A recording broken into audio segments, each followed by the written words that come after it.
Hello, hope you're well and happy, you and your family and everyone you know. I remind you that this book is very helpful for you if you like energy psychology. It's free. If you send me an email, I can send it to you so you can study it. So, today we're going to talk about dealing with the emotion of hurt or being the victim of a particular situation, dealing with emotions of pain and injustice in our lives. Now, we may feel hurt or injustice for some of the following reasons. You might want to note some of these down. When others do not behave correctly to us, at least in our perception, that's the way we're perceiving it, they're not behaving as they should be, they're not behaving justly towards us. Because of various unfortunate or unfair events in our lives, changes, losses, accidents. So we may feel injustice that would be hurt by these various changes in our lives. Romantic rejection or betrayal. Now, we have already worked on this, but it's an important, if you're still feeling that way, you might want to work on it today. Being treated hurtfully by parents or teachers.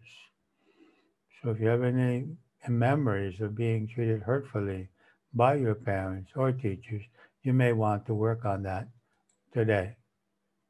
Injustice from siblings, from our spouse or children, another source of possible hurt feelings we want to work on. Injustice in our work environment.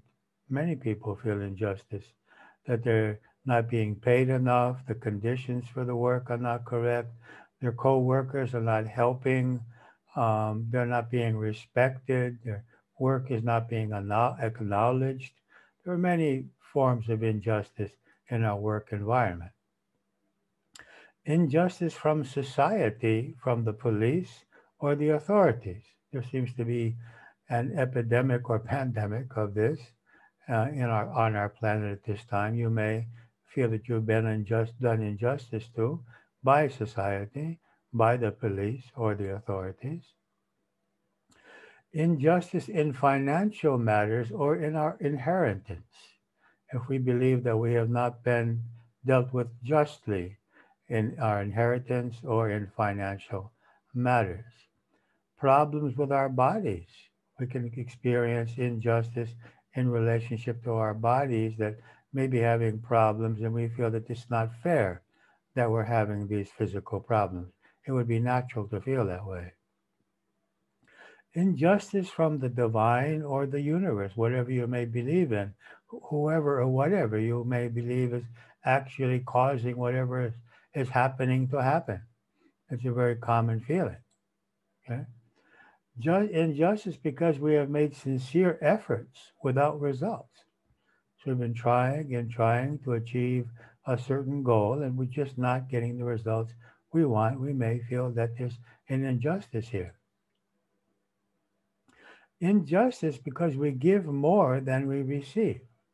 At least that's how we perceive it, that we're giving much more to those around us than they are actually giving to us. Or injustice because others do not acknowledge our service and sacrifice. It would be natural for a lot of mothers to feel this way, or women in general, or anyone who is serving or helping others and sacrificing and not getting recognized for that. Because we work more than the others. It could be in a work environment or in a home environment. We may feel injustice because we're working more and the others are not. When we make an effort to be correct and others do not, so we're trying to be good in these situations, to be honest, to be ethical, and the others are not making any effort. Because others control what is happening to us. Now, this is how we may perceive it anyway. It's very possible to perceive it this way. 99% of us perceive it in this way. From a spiritual point of view, it's not true that others are controlling what's happening to us. We've discussed this, and we'll discuss it. I will remind you about that in a minute.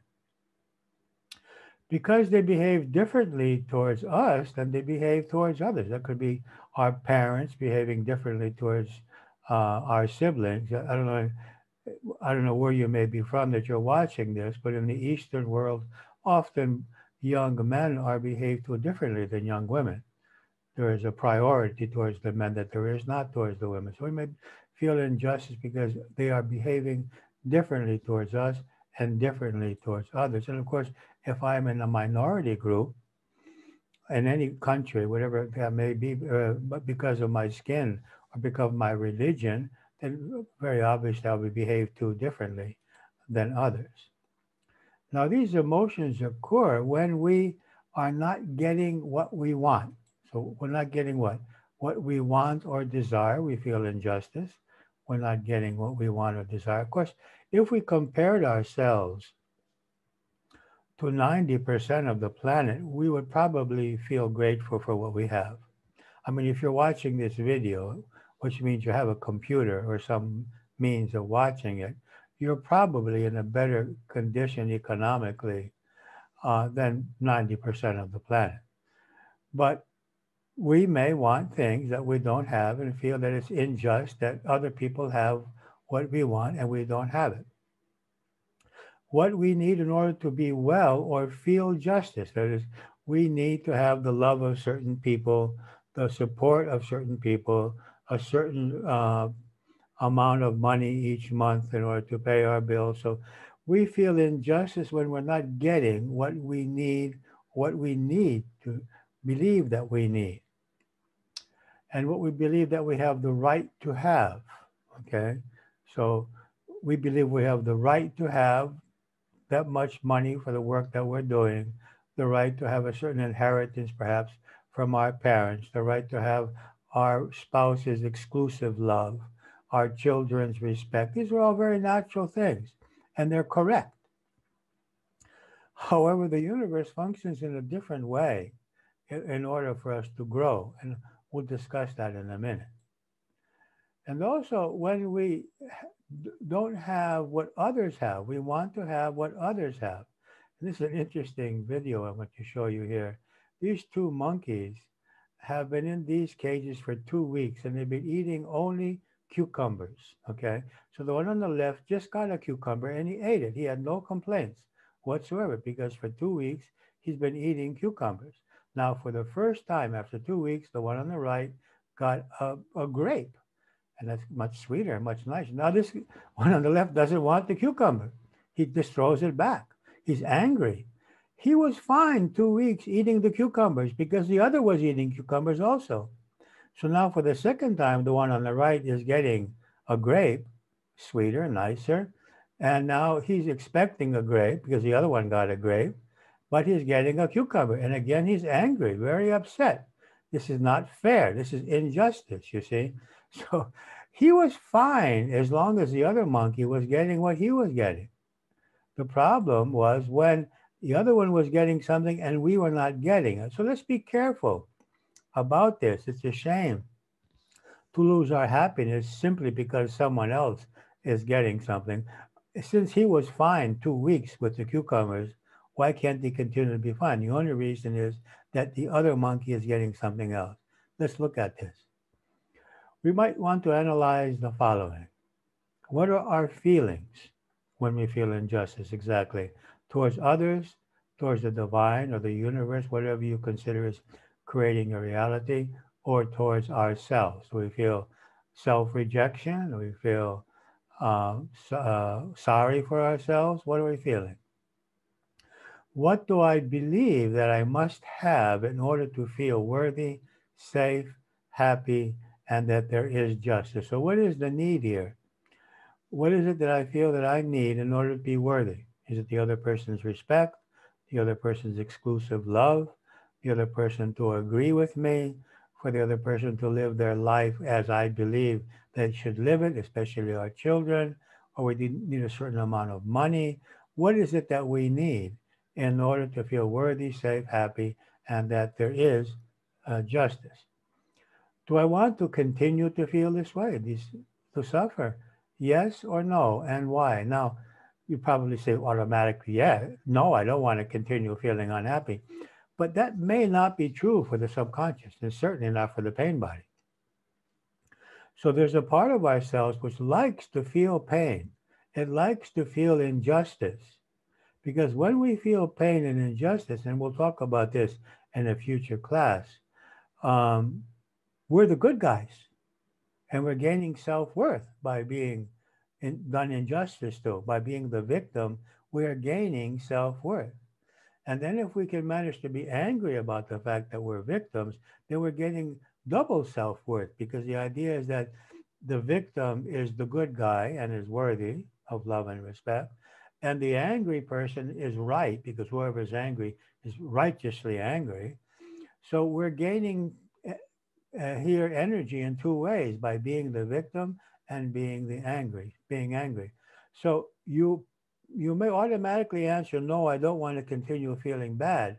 But the fact is that there is a part of ourselves which very much may want to feel unhappy. So what can we do? I think the first step is to learn to express our feelings, needs, and beliefs with I messages. Now, we're not going to explain I messages, but if you send a message, I will send you automatically some videos to watch on this and some material to read. The first thing we need to do is to express our feelings, that we are feeling injustice, that we are unhappy with the situation, we are feeling hurt, and what we need, and why we believe that we deserve to have what we need. This is called an I message, okay? Now, we need to express that. Now, I don't think you're going to go and speak to these people immediately, and if it happens to be the police or the government, you're probably not going to get the chance. So we do this as a psychodrama, starting out, to release what we're feeling. Just imagine that person or those persons in front of you. Close your eyes, no one else in the room, be by yourself, and let this out. Express your pain. You may cry, you may shout, but be sure that no one's hearing you so that you don't bother them. Also, when we feel we've been done injustice to, or are being done injustice to, we can take every legal and ethical measure to correct any injustices and create what we believe we deserve. So it's not just a matter of overcoming the emotions. Our lesson may be to stand up for ourselves without harming anybody, in every ethical and legal way, to stand up for what we believe that we deserve, as Gandhi did and was able to throw the English out of India, okay, non-violently. So first we express, and then if we need to take some legal measures or some other types of measures in order to establish boundaries or to protect our rights, then we should go ahead and do them. That's part of the lesson that there may be here in these emotions. Thirdly, to free ourselves from whatever might be attracting this injustice. Now, we're going to look at that in a minute. You'll probably remember in the last lessons on Ho'oponopono, there are many aspects of ourselves which are attracting certain events and behaviors. So why are we attracting or even allowing injustices to happen and also to bother us? Now, some injustices are there for us to take measures, to protect ourselves, to stand up for ourselves assertively without harming anybody, but being assertive. Okay. Others are there just for us to let go of the idea that we're being done injustice to, and let go of our attachments and be happy with things the way they are. So there are both lessons here. Okay. Fourthly, to transcend our emotions, this is what I'm talking about now, and free ourselves from any effect these events or situations may have on us physically, emotionally, or mentally. We're going to learn a method to do that, letting go of the effect of these situations on us. We need to heal any pain, any false perceptions of ourselves, any false perceptions of others or of life that have been created by these situations in which we have experienced injustice. And then we need to alter our perceptions of ourselves, of others, and the events, realizing that we are divine consciousness in a temporary body, the others are divine consciousness in a temporary body, and all events are learning situations. Even if the learning means going to court, that's a learning situation. Even if the learning means just letting it go and being happy without doing anything, even if the learning means confronting the others about what is correct, or whatever the learning is. So every event is a learning event, and this is the way we need to see it. And sixth, we can simply choose to be happy with our situations as they are. There is this choice. Not all situations require us to take action. Some of them are just there for us to transcend and be happy and to realize that this is the best possible situation that could exist at this time.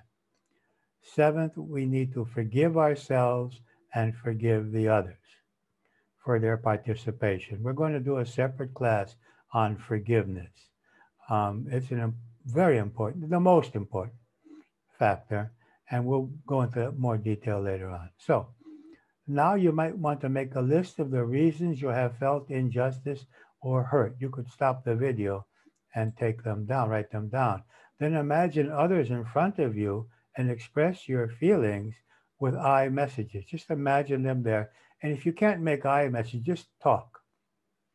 Explain what you have felt, explain what you are feeling, why you're feeling that way, what you expected, why you need what you need, why you needed what you needed.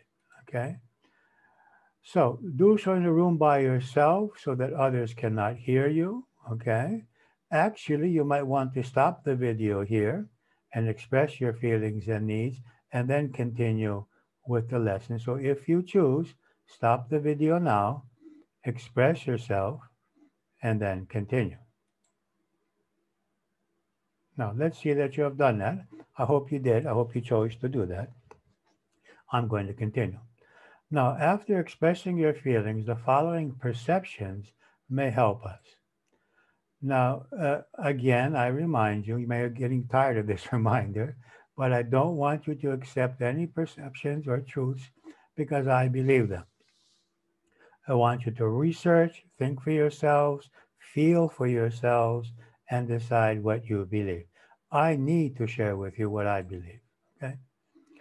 So let us remember the factors that, according to my personal belief system anyway, create our external reality, okay? Now, we mentioned that it doesn't sound very fair that there is chaos, that there's nothing causing our external reality. And secondly, that God is creating it and we have nothing to do with it doesn't sound very fair either. So what is my perception? Let us remember our previous thoughts, words, actions, and choices are creating a lot of what we perceive as injustice, that we may have functioned in an unjust way to others in the past. And that is rebounding to us today, coming back to us, not to punish us, not for us to suffer, but to learn from that experience and choose from now on not to do that to anyone else because we have experienced how it feels for someone to do it to us. Okay, so that's one possible answer as to why what is happening in our life is happening. It's karma. It's the reflection of our previous thoughts, words, actions, and choices. I remind you, this is not an Indian concept. It exists in all religious and spiritual perceptions. As Christ said, as you sow, so shall you reap. And it's everywhere, okay?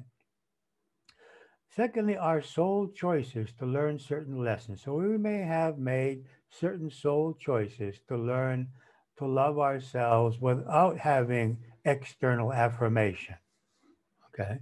So we chose to experience the injustice of parents or even spouse or even children that are not affirming us, our self-worth. So that because as souls, we have chosen to feel our self-worth as independent of their opinion or their action. So these are soul choices. We may have made the soul choice to find our inner strength. And so we have made an agreement with the souls around us not to support us financially, emotionally, so that we can find that inner strength, which we would not have found if we had that external support. I mean, if you put a stick to support a plant, and based on that plant, and you take that away and the wind comes, that plant's not going to survive because it was depending on the stick, okay? So we may make certain soul choices, which are different from the karmic choices. The soul choices we make because we want to learn something.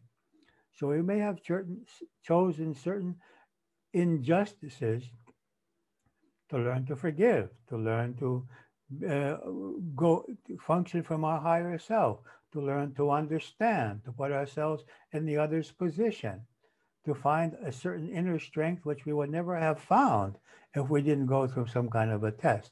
Now, I am not advocating find difficult situations to grow through. I'm not saying that at all. Make your life as pleasant as possible. But when there are tests, use them for the growth process. Thus, when there are these situations, there are times when a higher justice or wisdom manifests to an apparent injustice because we have made karmic choices and soul choices, evolutionary choices. They are sometimes manifested through certain experiences which seem like injustice, but in the larger scale, they are not. As souls, they are not. To our personality, we perceive them as unjust. But as souls, they are not unjust because we have chosen these experiences. Now, I remind you, I've already said that we have every right to protect ourselves and to establish boundaries and even go to court, do whatever we need to do to bring justice, okay? Thirdly, some injustice that we may be feeling may be the mirroring of our present thoughts, feelings, and choices, especially if we become programmed to feel that we are the victim, and especially if we're depending on being the victim in order to feel our self-worth, and we're enjoying that state of being the victim. So there may be a mirroring here. Other people may be mirroring the fact that we want, at a certain level, our pain body, our subconscious, wants to be done injustice to, so that one more time we can be the good guy and they'll be the bad one, okay? Now, as I explained many times, our external reality is not our internal reality.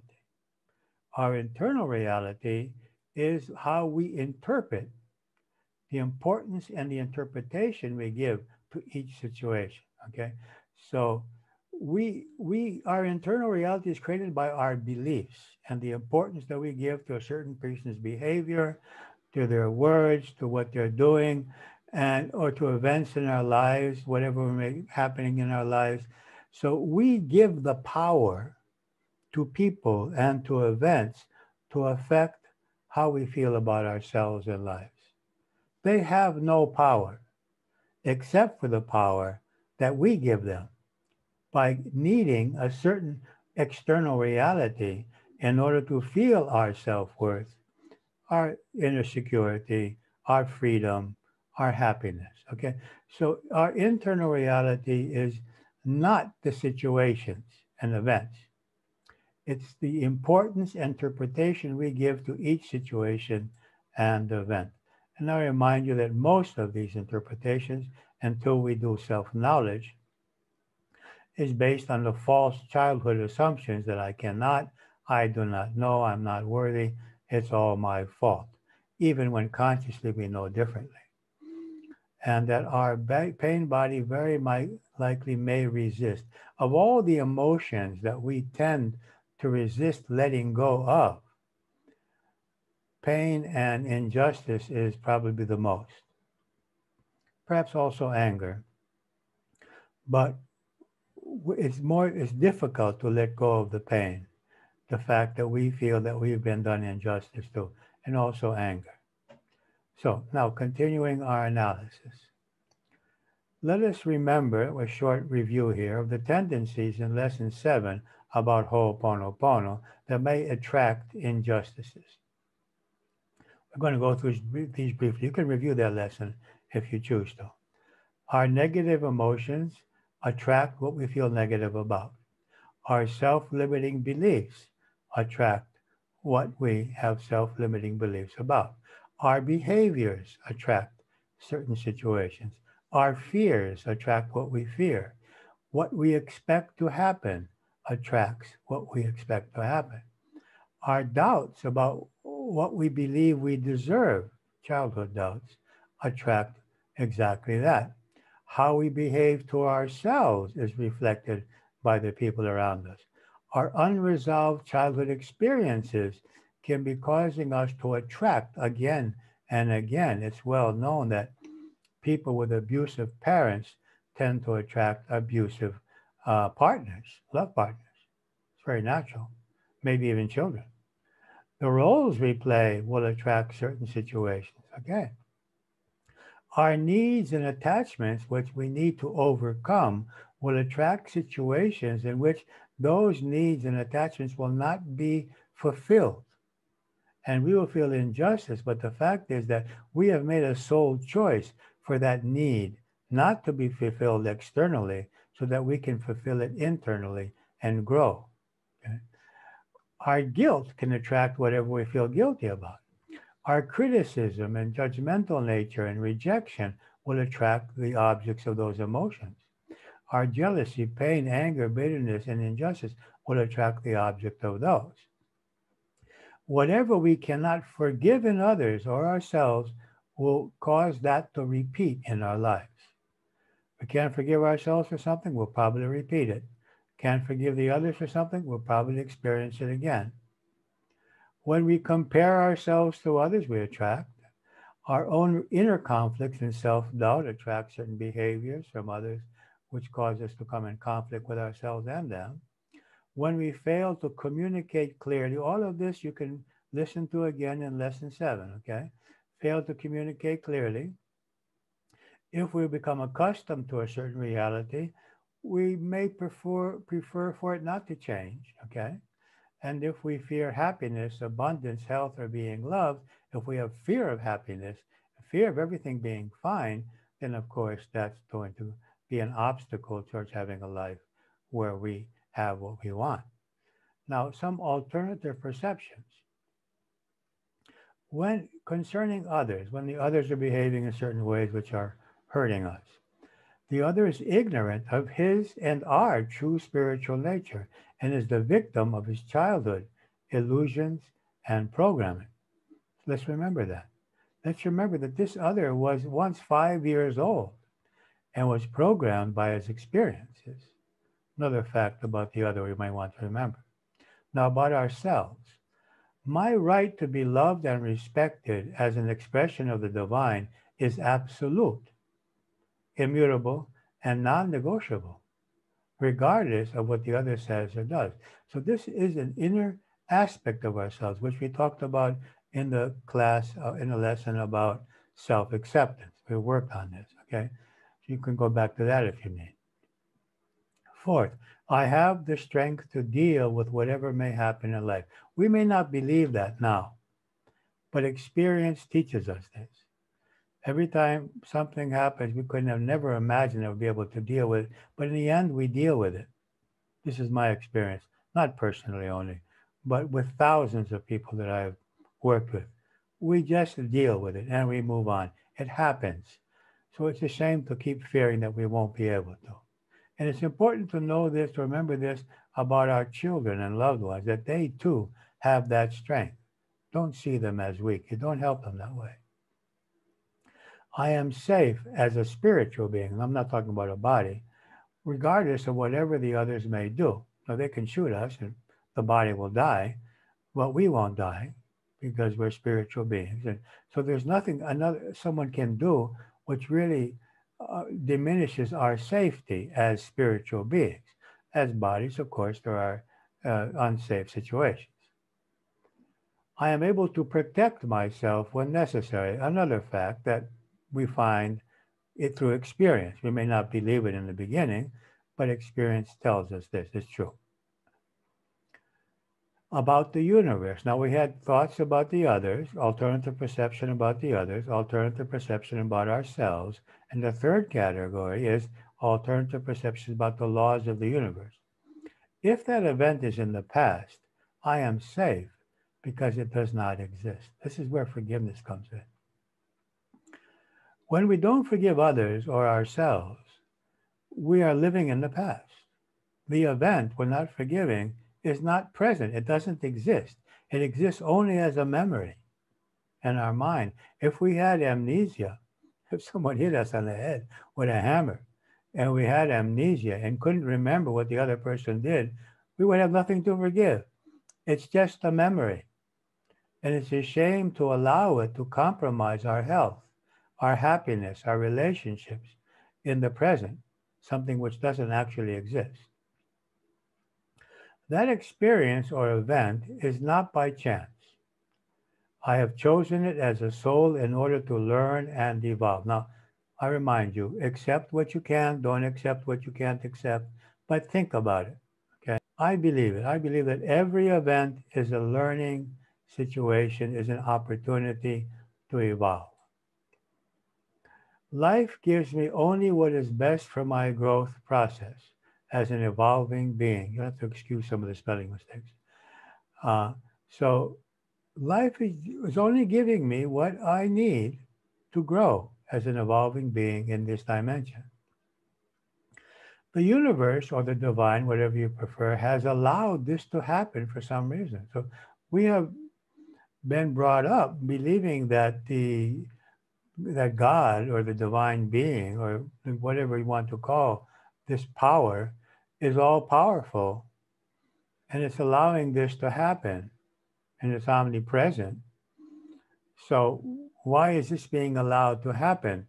There must be some reason, and we also know that there is a loving universe. So the question is, why is this allowed to happen?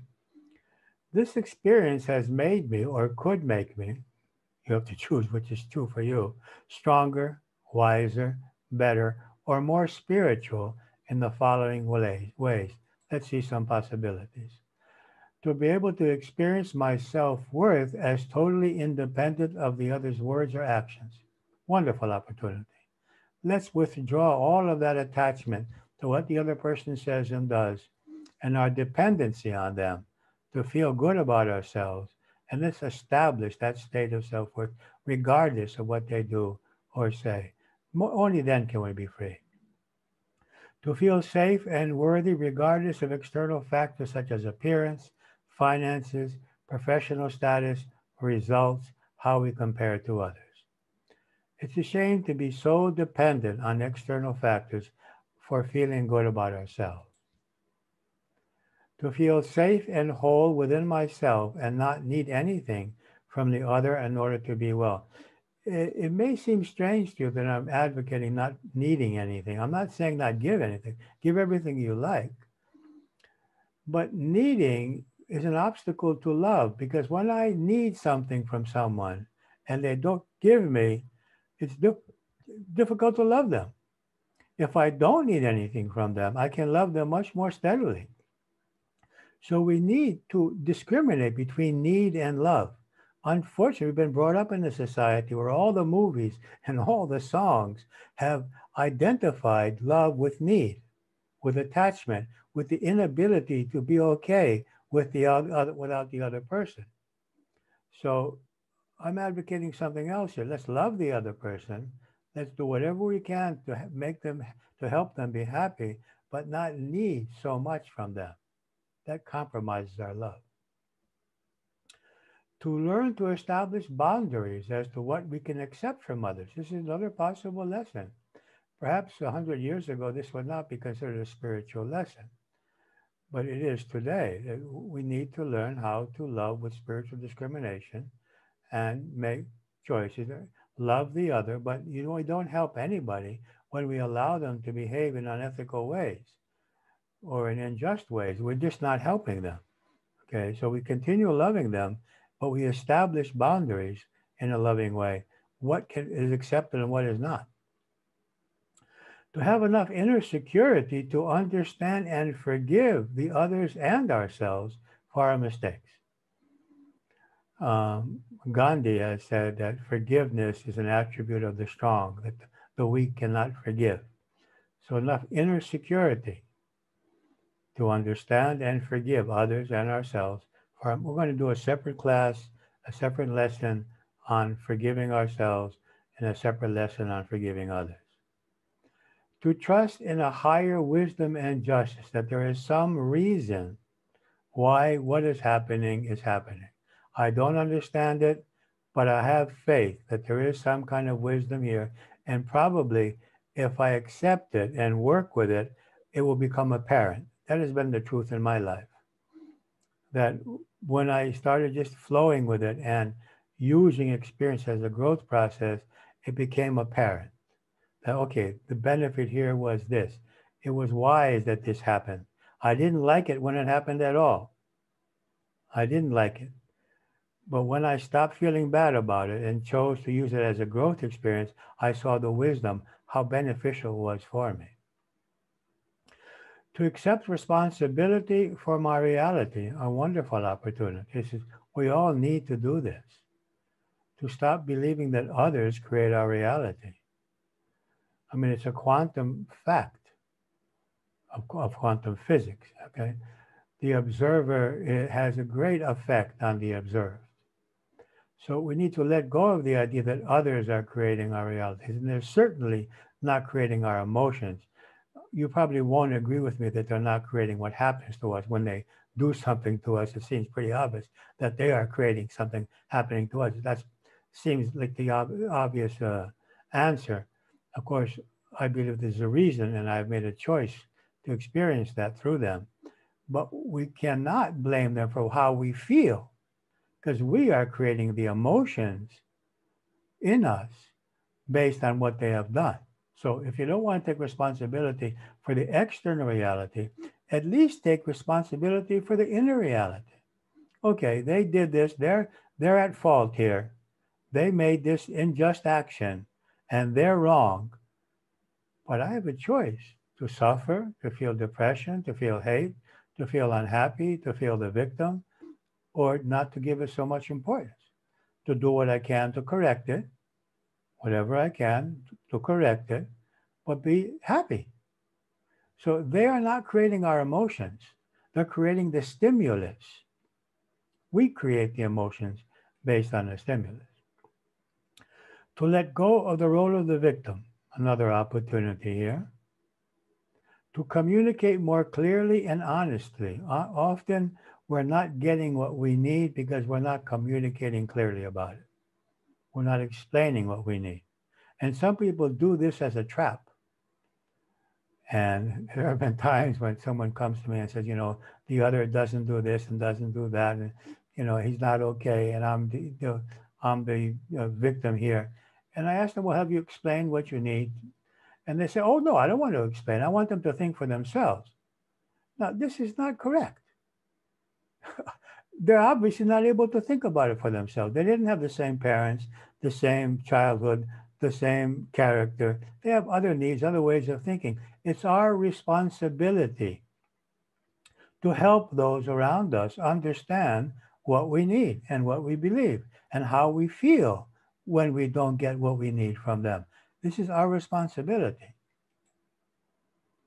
To love others and myself unconditionally. This is the greatest, perhaps the last lesson. So what can we do? Bring to mind a situation in which you have felt or still feel injustice. Now, if you haven't expressed your feelings and you want to stop the video here and express them, do so. And now, of course, we're not going to do that here. Establish boundaries verbally and practically if you need to. Whatever you need to do to create justice externally. Perform energy psychology, which you're going to do now, and alter perception. So the exercise for today will be Ho'oponopono combined with the Sedona method, the freeze frame, the heart math exercise, and the brain balancing. So let's stop there. Now you may choose to do some expressing first, and when you're ready, continue the video for the exercise that we're going to do. Let me. Okay, so if you're ready, you can sit with the spine straight and close your eyes and breathe more slowly, more deeply. With the help of the breathing, straighten your spine. Let your abdomen be relaxed and the solar plexus relaxed. Now let us allow the shoulders to relax.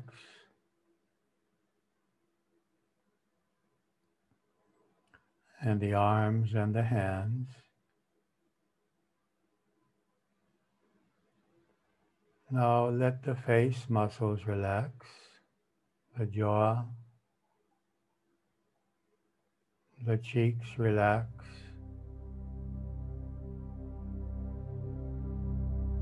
the temples and the eyes relax, and allow the forehead to relax.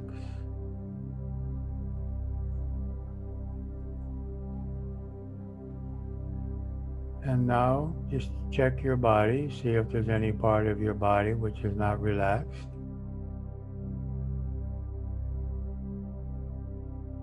Allow it to relax.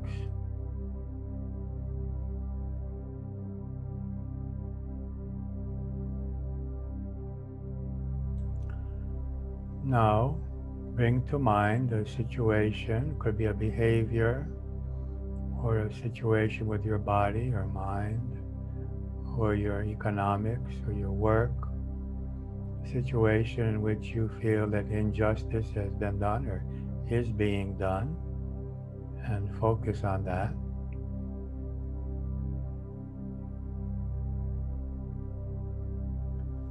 And as you focus on that, allow yourself to feel the feelings that your mind creates in these situations.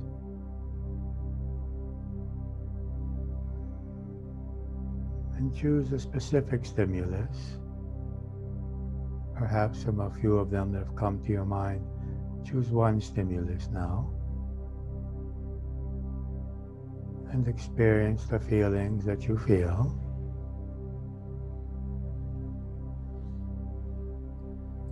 And let's accept these feelings. And accept that our mind has a tendency to create these feelings. And accept ourselves. Now, if you agree, let's make the agreement with the subconscious and with the inner child, the pain body, higher self, and the divine, to become totally free from any perceptions, attachments, illusions, fears, doubts, and anything else that may be obstructing us to feel, to experience our true divine self, inner peace, happiness, and also any obstacles towards actually making changes in the external world so that it's more just. So anything obstructing us from making those changes, and anything that's causing us to feel hurt. So we're going to do the Ho'oponopono method, starting out by realizing that this event is not by chance in our life, whether it's a behavior or a situation or an event, it's not by chance.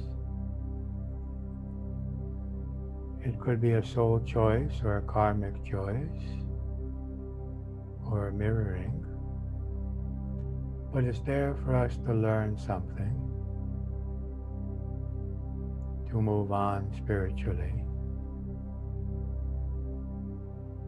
See if you can imagine a few possible benefits or lessons that you can learn from this experience.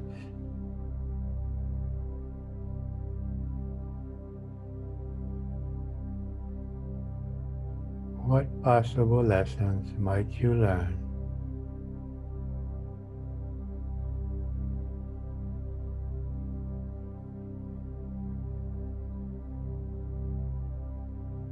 Anything else you might learn?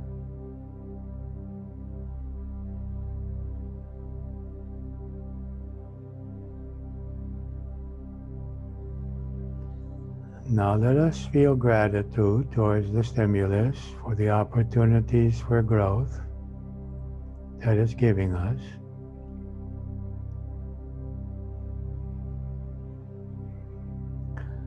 Now let us love ourselves as we are.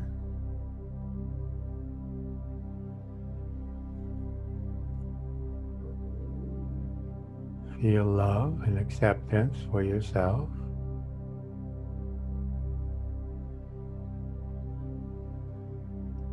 Now, let us release this event or situation from any need to be in our lives anymore. And we're releasing anything within us which may attract this event again or this situation.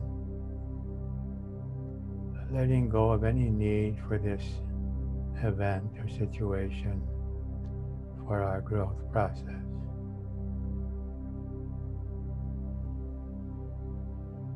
Letting go. An opening to a divine light which flows within us and removes from us any aspects of our being that may attract again such a situation or allow it to bother us. Let's allow that healing to take place now.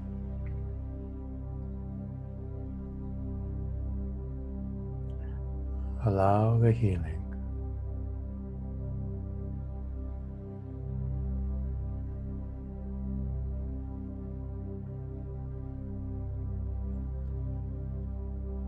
Now we're going to move on to the Sadhana method, realizing we are not our emotions. These are energy fields created by our beliefs, our programmings concerning our needs, perhaps needs for self-worth or security or freedom. And let's allow the emotions to expand and to flow out of us, physically flow out, to flow out from our energy field and dissipate, and to expand and dissipate and flow out from our minds, so that we experience our separate existence from those emotions, those temporary emotions, and become aware of the beliefs that cause those emotions. What are those beliefs?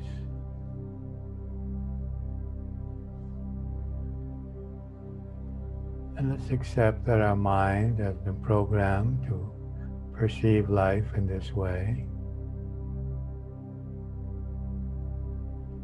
And let's allow that light to flow in and heal those perceptions and free us from them, so that we are experiencing our inner self-worth and security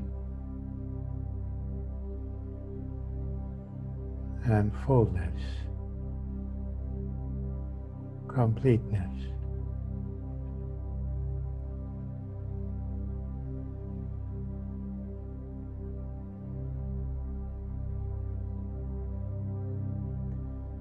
going to perform the heart math exercise called freeze frame. Inhaling into the heart center and then exhaling upward through the head and out of the top of the head.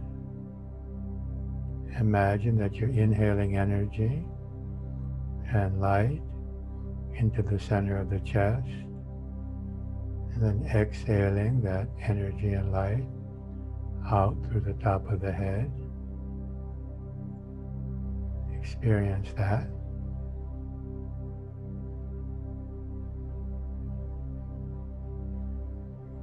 Feel that the heart center is becoming energized, as is the head center. And let us allow these two centers to combine, unite, creating a balanced energy of heart and mind.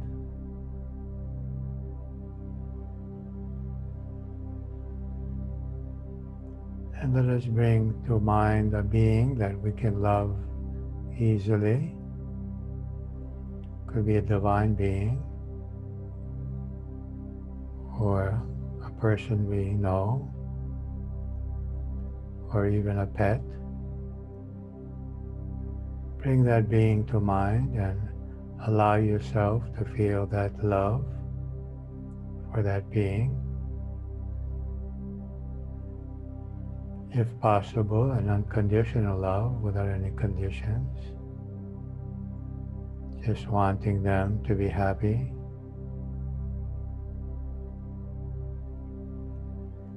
And allow your heart area to be filled with that love energy.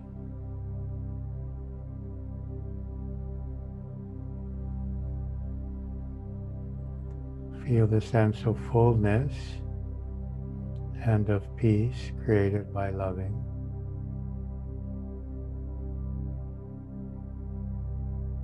How good it feels to love.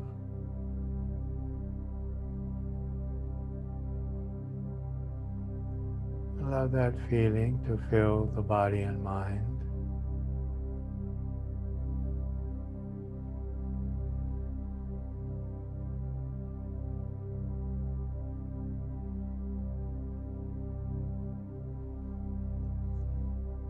Now, in that feeling of love and peace, bring to mind the stimulus that you chose in the beginning.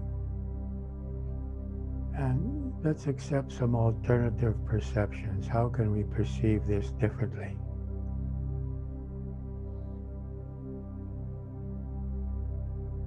How can you perceive that stimulus differently?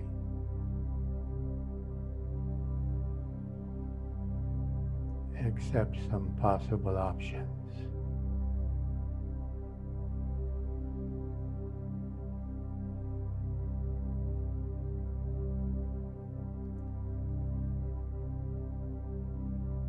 And what does it mean to perceive that stimulus from a state of love?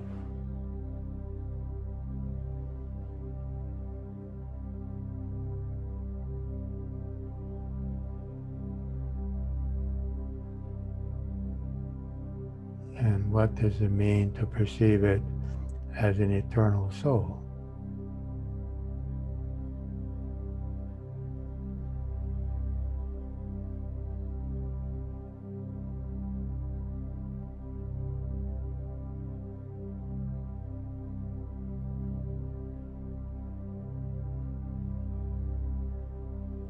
Now, we're going to continue on to the brain balancing posture. Placing the right ankle over the left, the right wrist over the left, uniting the fingers with the arm straight or folded. Relax in that position and accept or bring to mind what you want to remember from now on, which will free you from this situation. What do you want to remember from now on?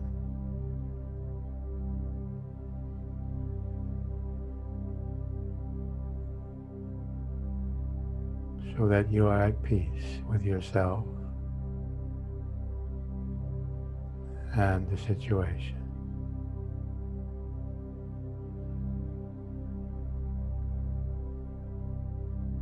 What you remember could be something allowing you to let go of it,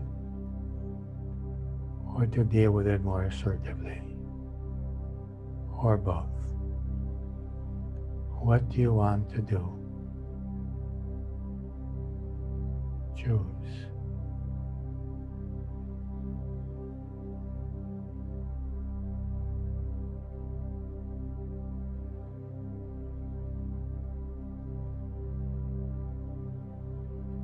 Now we can reverse the ankles and the wrists with the left on top, and relax, and bring to mind now another perception which frees you from being affected. What truth or alternative perception will free you from being affected at all by this stimulus?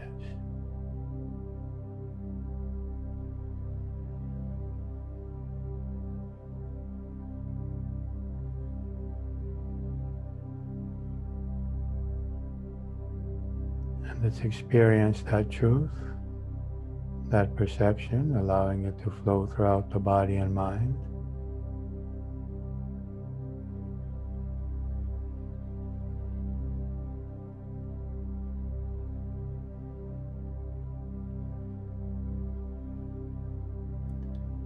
Let's allow ourselves to become free from being affected.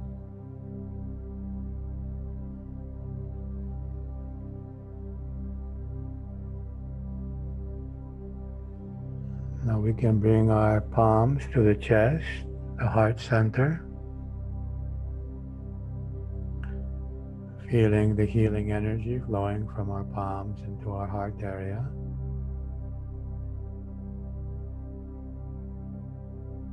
Feeling its unity with ourselves.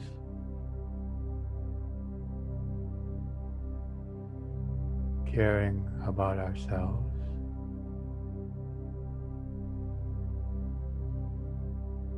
Accepting ourselves.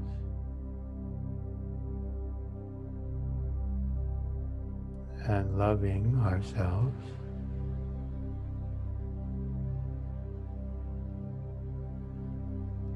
And let us accept the healing energy of the divine or the universe flow in us and heal any pain, any residual negative energy. Let's allow all that to be healed, to be dissolved.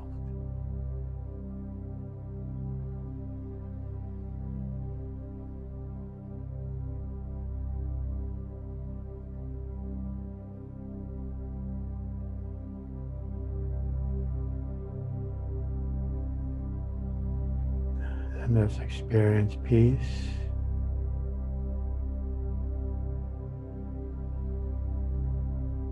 inner security,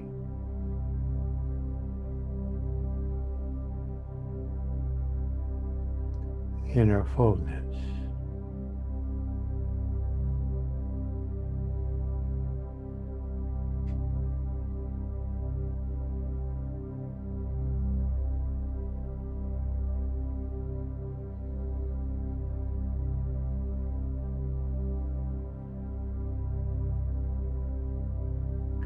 Inner peace, inner fullness.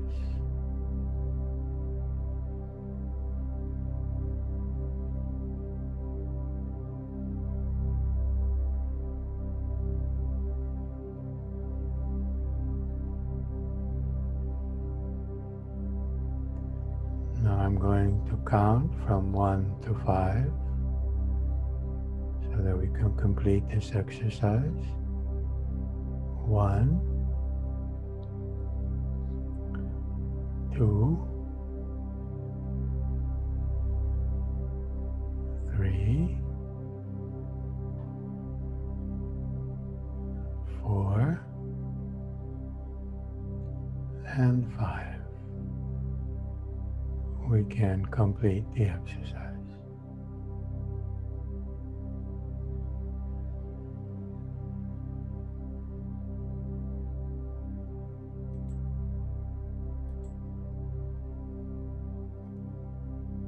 Okay, hope that was useful for you and hope you're able to focus. If not, you always have the opportunity to repeat the exercise over and over.